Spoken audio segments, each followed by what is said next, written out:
¿Cómo? Hola, ¿qué tal? Bienvenidas y bienvenidos a este podcast titulado TICS, Aprendizaje Autónomo y Colaborativo. Vamos a abordar a continuación cuáles son aquellos retos y posibilidades en la educación actual. Mi nombre es Katia Ayala y es un placer acompañarlos en esta nueva información que platicaremos. Hola Katia, buenos días. Me da mucho gusto volver a estar acá contigo. Yo soy José Álvarez. En este episodio decidimos hablar sobre la importancia de las tecnologías de la información y la comunicación, mejor conocidas como TICs. Vamos a hablar sobre todo en dos formas de aprender que hoy son muy fundamentales, principalmente el aprendizaje autónomo y el aprendizaje colaborativo. Perfecto, José. Efectivamente, durante los próximos minutos abordaremos 5 puntos que van a ser esenciales en este tema del día de hoy. El primero de ellos es por qué son importantes las TICs. En segundo, qué problemáticas aparecen al implementar esta misma tecnología. En tercero, qué estrategias nos pueden ayudar o beneficiar. En cuarto lugar, vamos a revisar aquellas ventajas y finalmente, cuáles van a ser aquellas desventajas o riesgos que debemos de tomar en cuenta. Sí, y hay algo importante también acá que hay que considerar, Katia. La idea no es decir que la tecnología por sí sola resuelve los problemas educativos, porque entonces estaríamos cayendo en un error diferente. Más bien me gustaría que reflexionáramos sobre cómo usarlas de manera crítica, más humana, pedagógica, pero especialmente cómo utilizarla en estos espacios educativos, cómo utilizar las plataformas virtuales, cómo utilizar las comunidades de aprendizaje, sobre todo en estos procesos de formación profesional.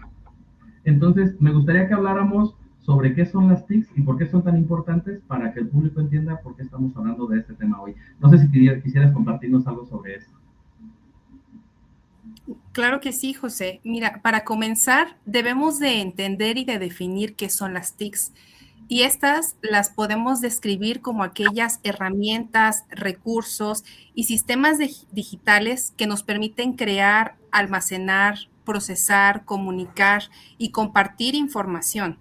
Actualmente en educación, esto incluye plataformas, por ejemplo, como es Moodle, Classroom, Teams o herramientas de videollamada como Zoom, que son aquellos recursos que nos van a permitir tener acceso a videos, podcasts, como el día de hoy lo estamos realizando, foros, chats, incluso bibliotecas digitales, simuladores y aplicaciones interactivas que nos van a ofrecer un abanico de posibilidades increíbles para que podamos enriquecernos de toda esta tecnología.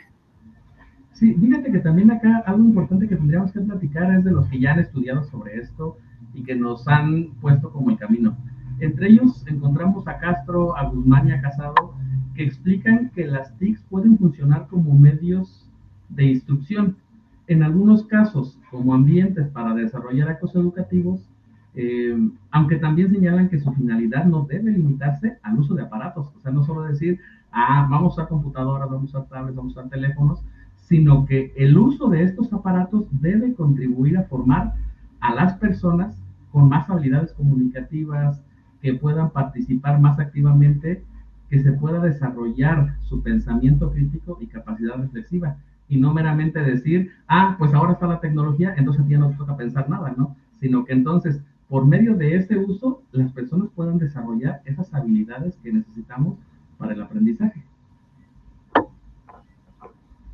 Justo todo esto que estás mencionando es muy importante, ya que las personas tienen la percepción de que las TICs únicamente es abrir un grupo de WhatsApp, ajá, pero no, la realidad es que tenemos mayor accesibilidad y tenemos muchísimas formas de integrar la información a cualquier tipo o cualquier área en docencia, en psicología, tú sabrás bien al respecto, ¿no? Nosotros como psicólogos buscamos implementar toda la información y la tecnología para que sea más enriquecedora. Al final creo que debemos de irnos adaptando, no luchar, no tener resistencia ante estos cambios.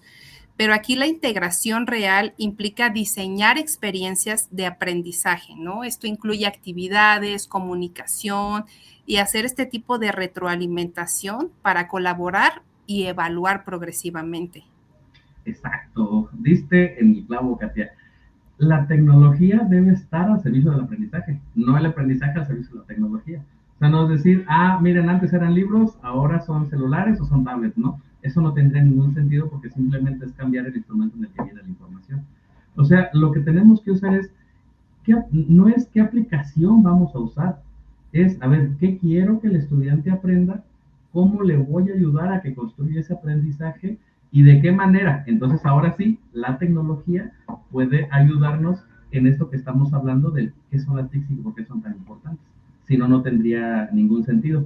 Y ya que estamos hablando de esto, me parece también que las TICs sería bueno que habláramos de un poquito de lo que es el aprendizaje autónomo, que era algo de lo que decíamos al principio. No sé si puedes compartirlo. Claro que sí. Mira, evaluando la parte de las TICs se van a conformar por una serie de elementos que nos van a permitir trabajar de forma colaborativa o de forma independiente. ¿A qué me refiero independiente? Con el aprendizaje que es autónomo, ¿no? Su palabra lo refiere por sí misma y esta va a ser la capacidad del estudiante o de la persona que se encuentra inmerso en estos conocimientos para dirigir, organizar y evaluar su propio proceso de aprendizaje. Vaya, ellos van a poner su propio ritmo, ¿ok?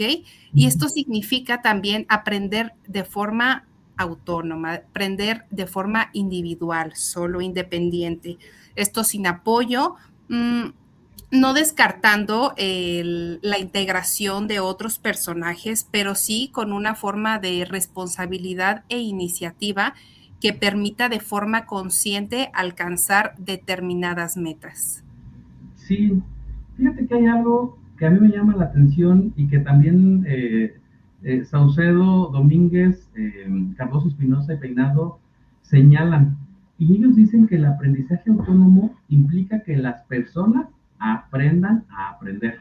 Ajá. O sea, ¿qué quiere decir eso? Que las personas pueden desarrollar un pensamiento crítico, que puedan desarrollar ese pensamiento reflexivo, que puedan autodirigir ese conocimiento que están teniendo y que puedan regular su aprendizaje. O sea, no es que yo los lleve de la manita y que entonces ellos tengan que aprender eso que yo quiero que aprendan, sino que las personas aprendan a aprender, que ellos sean los encargados de su propio aprendizaje, pero a partir de una autorregulación que deben de tener. Claramente, sí. Creo que hasta este punto en el que hemos llegado en la actualidad, con todos los avances que hemos podido adquirir a través de la tecnología, es un claro ejemplo de cómo una plataforma educativa va a permitir que el estudiante revise, por ejemplo, el material de apoyo que el docente le está compartiendo y a su vez toda la información tan enriquecedora que vamos a tener de revistas, de publicaciones, de tesis, de todo el material que se ha trabajado, ¿verdad? Esto también nos va a permitir consultar videos, hacer entrega de tareas y tareas que van a ser muy bien elaboradas porque ya vamos a poder contar con un asesoramiento que es digital, ¿verdad? Obviamente no podemos hacer un abuso de la misma tecnología, pero sí es un apoyo que nos va a abrir toda una posibilidad. Esto nos va a permitir a su vez recibir retroalimentación y organizar nuestros tiempos, ¿no? Que es un conflicto que en la actualidad yo creo que muchos tenemos, ¿no? El poder tener apertura y diseñar nuestro propio aprendizaje. También podemos hacer uso de calendarios digitales para aquellas personas que luego están llenas de labores, como sucede contigo, José, ¿verdad? Que a veces tienes muchas actividades que realizar. Estos recordatorios te van a permitir gestionar tus tiempos, así como tu forma de aprendizaje. También podemos integrar lo que son los mapas mentales o aplicaciones de notas o cuestionarios en línea para monitorear nuestros propios avances. Excelente la manera como lo dices. Déjame agregar algo a esto que dices, ¿no? Que ya está dicho de manera muy, muy buena y acertada, pero hay algo clave que le podemos agregar y es que la autonomía no es algo mágico. O sea, no es que, ah, mira, ya tienes un aprendizaje autónomo, ten, Katia, estás investida con ese aprendizaje, ¿no? No, el aprendizaje autónomo requiere estrategias, requiere que en el documento sobre el aprendizaje autónomo o a distancia se tiene que mencionar que el estudiante necesita desarrollar un motivo del por qué hacerlo, ¿no? O sea, porque cuando hablamos de motivación es como el de, ah, sí, estoy bien motivado, ¿no? No, es tener un motivo y que entonces el estudiante planifique, se autorregule, pueda incluso hasta autoevaluarse en esas habilidades que está desarrollando tanto a nivel comunicativo y a nivel social. Entonces no es algo que va a venir y nos va a decir, con la imposición de manos ya somos autónomos, la verdad es que es todo un proceso y se requieren muchas cosas. Así es. Y creo que un ejemplo claro que podríamos mencionar para definir y concluir con este tema del aprendizaje autónomo sería el caso de un estudiante universitario que tiene un tiempo limitado en donde el día lo utiliza para realizar sus estudios, ajá, pero o viceversa, ¿no? En la mañana estudia, en la noche estudia, pero necesita tiempo para realizar otro tipo de actividad de su trabajo. Aquí las TICs pueden desempeñar y ayudarle a acceder a materiales grabados, a participar en foros que sean asincrónicos claramente para que tenga mayor disponibilidad de tiempos y así entregar evidencias desde casa, ¿no? No pagarse con las actividades educativas y el poder realizar sus actividades con la mayor apertura. Pero bueno, dando seguimiento a este tipo de aprendizajes, ¿qué nos puedes comentar, José, sobre el aprendizaje colaborativo? ¿Qué opinión tienes al respecto? Bueno, creo que es un aprendizaje donde se aprende la colaboración, justamente como dice el nombre. A diferencia del aprendizaje individual que venimos reflexionando, acá en el aprendizaje colaborativo el conocimiento se va a construir con los otros. O sea, acá va a implicar que podamos dialogar, que podamos negociar ideas, resolver problemas, compartir responsabilidades, para entonces, después de poder hacer todo eso en conjunto, entonces podamos producir algo juntos. Que es algo que estamos haciendo ahorita, sería en conjunto, ¿no? Porque no solo son mis ideas y yo solito las pongo, sino ya son mis ideas y tus ideas, y entonces a partir de ahí, si en algo no estamos de acuerdo, podemos resolver el problema para entonces decir, ah, esto fue lo que salió, ¿no? Creo que es un buen ejemplo que podría dar para el aprendizaje conjunto. Claro que sí, coincido a la perfección. Las TICs justamente nos van a facilitar este proceso para crear comunidades virtuales de aprendizaje. Uh-huh. En la planificación de algún módulo, por ejemplo, va a ser muy preciso la construcción de comunidades virtuales como estrategias pedagógicas, así como el uso de chats. Podemos recurrir a WhatsApp, a videos, a correos electrónicos y también a plataformas como recurso de comunicación. No nos debemos delimitar a utilizar únicamente una plataforma, ya deberíamos de tener, debemos de hacer uso, no nos podemos como enfocar únicamente en una sola forma de trabajar. Creo que aquí es donde se integra mucho el cómo las personas nos vamos readaptando y habituando a nuevas formas de aprendizaje, usando uso literalmente de todo lo que tenemos a la mano. Uh-huh. Finalmente, el aprendizaje colaborativo se puede dar de varias maneras, ¿no? O sea, podemos abrir un foro de discusión y a partir de ahí ya podemos tener un aprendizaje colaborativo. Podemos compartir documentos y ya también lo estaríamos haciendo. Una videollamada, los famosos Wikileaks, los grupos de mensajería. O sea, creo que hay muchas maneras de hacerlo, no solo hay una. Aquí lo importante, y eso me gustaría que sí quede claro, es que no se trata de decir, a ver, uno trabaja y los demás filman o ahí te llevan el agüita para que tú estés grabando a gusto, ¿no? No, creo que parte del mensaje colaborativo no es que solo uno se vea bonito, sino que la distribución de roles nos ayude a aprender a todos. Sí, y justo esta vina de trabajo va a permitir gestionar quién se va a encargar de la parte teórica, quién va a poder organizar los guiones, después simultáneamente quién va a grabar, quién va a editar. Ya es un trabajo tan rico que debemos de ponerlo en la práctica colaborativa mediante el uso de las TICs. ¿Qué otra cosa podríamos decir? El aprendizaje colaborativo tiene un componente emocional. Digo, ambos somos psicólogos y eso lo podemos comprobar en cualquier que veamos, ¿no? Un estudiante que se siente acompañado va a poder aumentar su motivación. Y en nuestros contextos clínicos es muy relevante ver a estudiantes que tienen ansiedad, que tienen dificultades de atención, que tienen baja autoeficacia.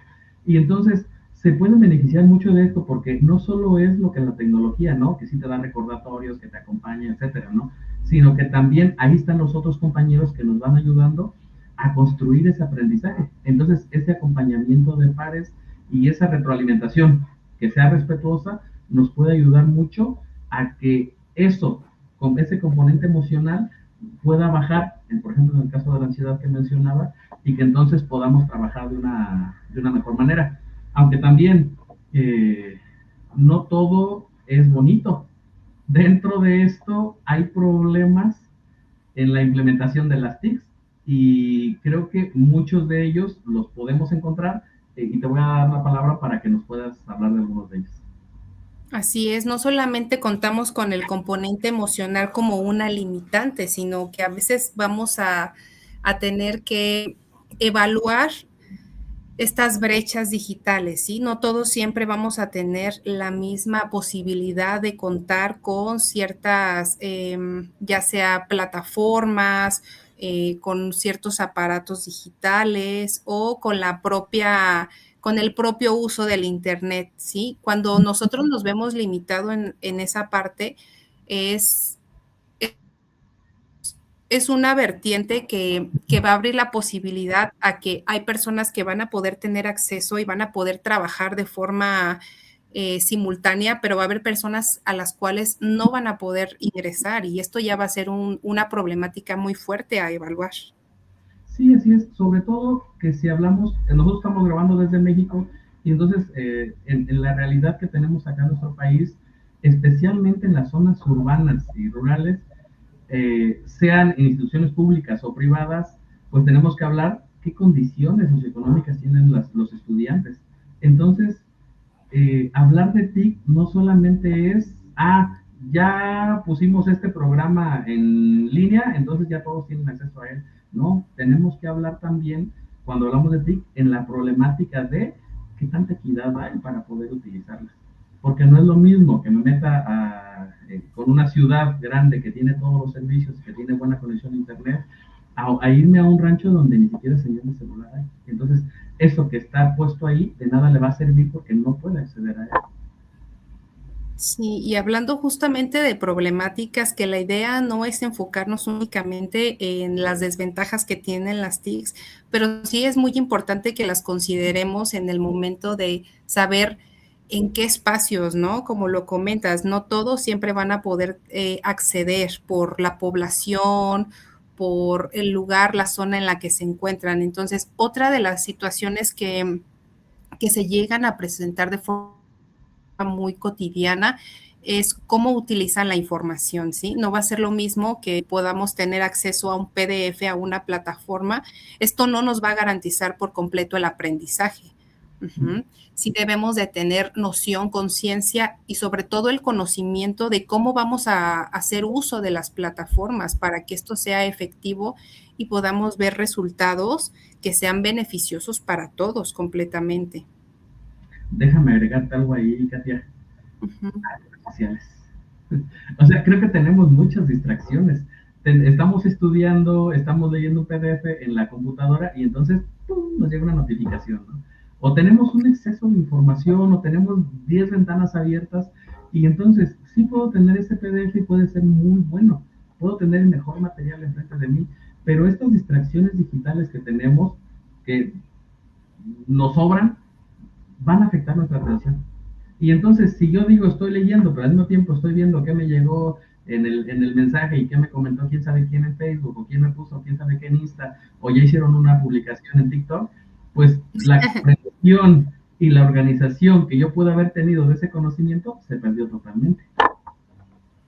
Sí, sí, creo que es algo que nos sucede a todos. Podemos tener 20 páginas, ventanas abiertas e inmediatamente si no tenemos el, Vaya, creo que es como la responsabilidad de Ujú. poder gestionar adecuadamente las plataformas, nos vamos a perder.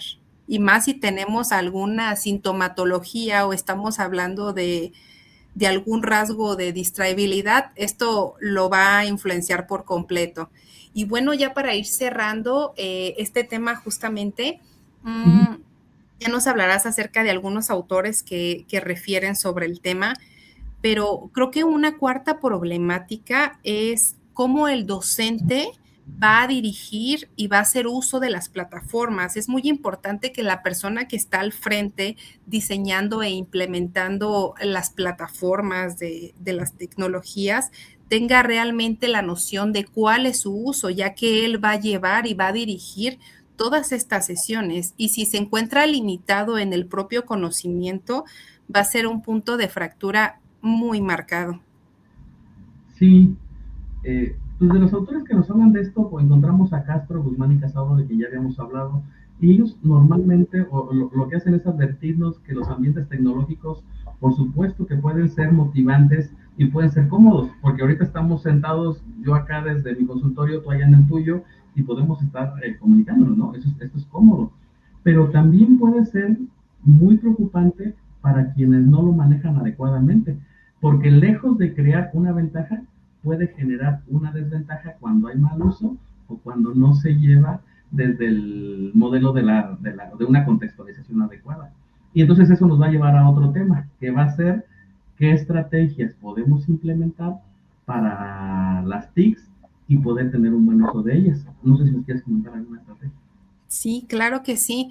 Bueno, ya hablamos de la parte no tan agradable, ¿verdad? Entonces, para toda mala noticia siempre habrá una buena noticia. Y aquí es justamente el invitar a todas las personas que están acudiendo a este podcast a escucharlo, es que no solamente hay una parte negativa, sino que también podemos sacar provecho y cosas muy positivas al respecto. Una de ellas es, por ejemplo, primero debemos de tener en cuenta que esto nos va a ayudar a planear antes de elegir cualquier herramienta que nosotros decidamos elegir.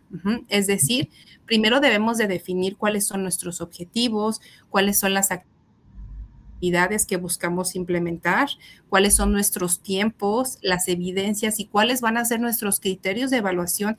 Y esto va a facilitar mucho el comenzar a delimitar qué podemos utilizar y qué vamos a dejar de fuera. Fíjate que esto que dices, Saucedo Domínguez y colaboradores hacen una propuesta respecto al aprendizaje autónomo. Ellos dicen que se deben de cumplir cuatro componentes esenciales. El primero es la planeación, la Ujú. segunda la organización, tercero la evaluación y el cuarto la motivación. Entonces, a partir de estos elementos, el estudiante va a poder ayudarse a no solo consumir información, sino que realmente pueda dirigir y entonces a partir de esa buena dirección revise su propio aprendizaje. Así es. Y bueno, justamente complementando a estas estrategias, quiero enfatizar en la segunda estrategia, que es usar los recursos que son variados, ¿ok? Aquí Ujú. vamos a poder tener acceso a lo que son los videos breves, lecturas guiadas, foros. A mí me encantan los foros. Creo que es un intermedio en donde podemos hablar con mucha apertura al respecto, compartiendo nuestros conocimientos y a su vez escuchando a otros compañeros. Esto nos va a ayudar a enriquecer todo nuestro aprendizaje. Los cuestionarios también van a formar un elemento muy importante de este recurso, los podcasts, las infografías, documentos colaborativos. Esto nos va a permitir atender diferentes estilos y ritmos de aprendizaje. Al final, creo que como nosotros especialistas en salud debemos de trabajar justamente con la no discriminación y poder tener un abanico de posibilidades para que todos formen parte y no excluir a ninguno de ellos. Sí, abonado también a eso, Katia, fíjate que también podríamos poner como una tercera estrategia el establecer roles en el trabajo colaborativo. O sea, que desde el principio, cuando estamos empezando a trabajar, sepamos quién está coordinando, quién hizo la investigación, quién redacta, quién edita, quién es responsable de qué, para que evitar que el trabajo recaiga en una sola persona. Además, que esto va a hacer que todos los miembros hagan algo y puedan adquirir ese aprendizaje colaborativo.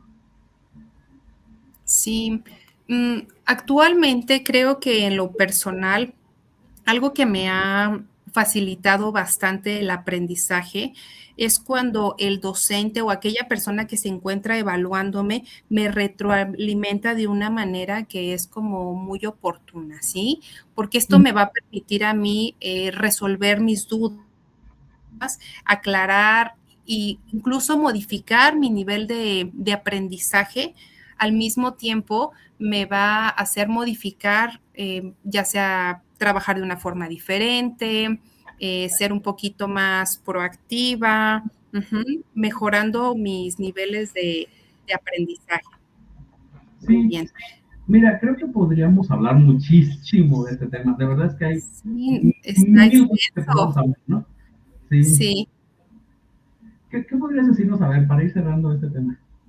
Yo creo que debemos de mucha apertura en la actualidad y de tratar de ver cuáles son todas aquellas ventajas que tenemos con las TICs, ¿no? Ujú. Si nosotros nos permitimos generar nuevas estrategias e incluir herramientas a nuestra labor, ya sea como docentes, como alumnos, incluso como terapeutas, que es lo que actualmente realizamos, esto nos va a facilitar un mundo de aprendizajes para todas aquellas personas que se encuentran inmersos en la tecnología. Vaya, es el nuevo modus operandi de la juventud, ¿verdad? Así que es muy enriquecedor este tema y como lo comentas, José, nos podríamos alargar muchísimo en el tema. Sí, fíjate que hablando de esto y como metiéndole un poquito de conclusión al tema, es que esta implementación, si bien es cierto, tiene muchas problemáticas como la brecha digital, la falta de capacitación, los distractores de los que ya hablamos, también podemos decir que las TICs nunca van a sustituir al docente y ni van a garantizar por sí solas el aprendizaje. Entonces creo que el verdadero valor que aparece y que hay que tener en cuenta es que cuando las integramos, estas TICs con sentido humano y pedagógico, entonces van a ser unas verdaderas tecnologías que nos van a ayudar a la educación. Así es. Así es, José. Bueno, pues te agradezco muchísimo el tiempo compartido. Ojalá y nos podamos ver en próximos diálogos para platicar sobre otros temas que sean también sobre la tecnología, ¿verdad? Porque nunca está de más compartir la información. Pues muchas gracias por escucharnos. Este fue nuestro podcast sobre la implementación de STICs en el aprendizaje autónomo y colaborativo. Te agradezco muchísimo, Katia, por este tiempo que compartes. Gracias a ti, José, y a todos los integrantes. Hasta Hasta luego. luego.